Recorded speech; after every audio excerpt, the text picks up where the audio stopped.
Welcome to Manna in the Morning, presented by TITUS Camp. Good morning, and thank you for joining us for Manna in the Morning, presented by TITUS Camp. My name is Paul, and today's thought comes from Daniel chapter 3 and verse 18. But first, I want to ask you a question. Have you ever prayed for something really hard and it didn't happen the way that you wanted?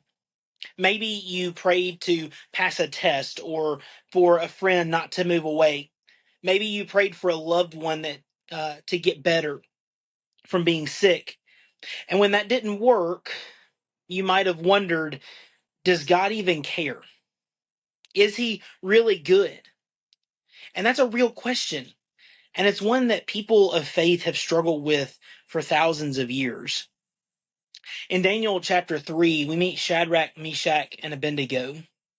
And these young men were told by King Nebuchadnezzar to bow down and, to worship a giant golden statue, or else they were going to be thrown into a fiery furnace.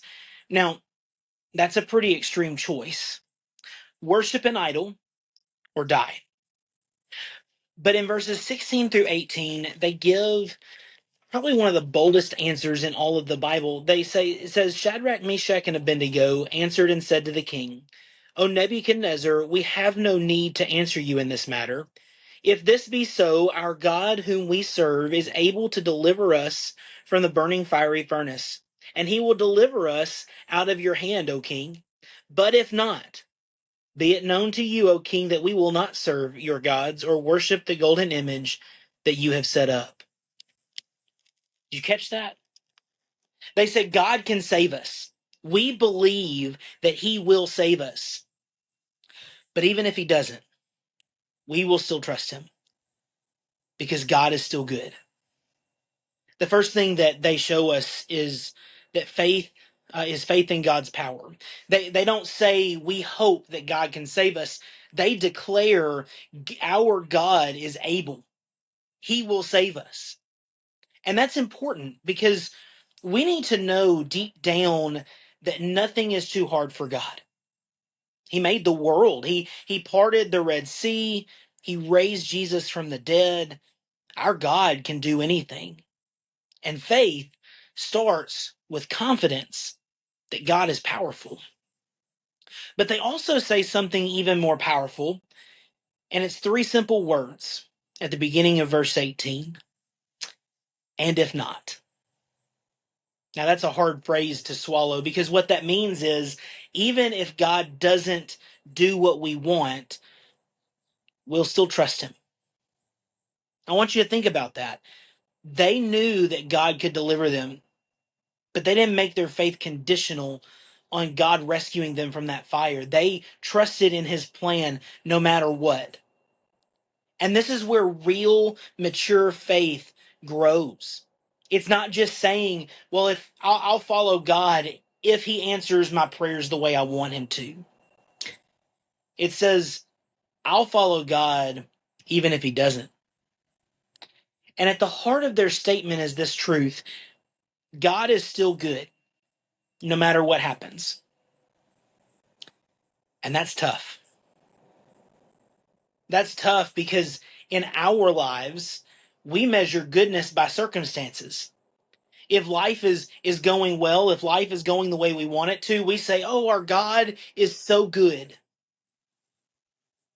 But when life is hard, it's easy for us to think maybe he's not. But the Bible shows us that God's goodness is not dependent on our circumstances. God is good because of who he is. He's loving, he's merciful, he's faithful, he's holy, not because of whether things in our life are easy.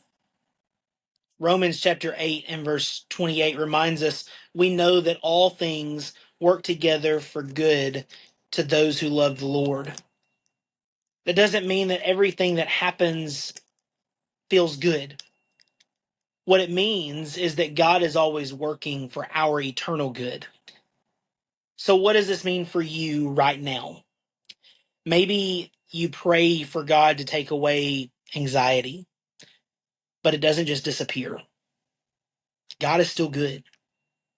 Maybe you ask him to help you fit in at school, but you still feel lonely. God is still good. Maybe you beg him to heal someone you love, but they don't get better. God is still good. Faith that says, and if not, is a faith that lasts. It's the kind of faith that can survive disappointment, pain, and pressure. It's the kind of faith that Shadrach, Meshach, and Abednego had as they walked into that fire. And it's the kind of faith that can hold you strong when your life feels like it's on fire too. So let me leave you with a question. Do you trust God only when life goes your way? Or do you trust him even when it doesn't? Daniel chapter 3 and verse 18 is not just a statement of courage. It's a challenge to every believer to look at whatever fire we face and say, my God is able. My God is good. And even if not, I will still serve him. Thank you for watching Manna in the Morning, presented by TITUS Camp. I hope you have an awesome day. See ya.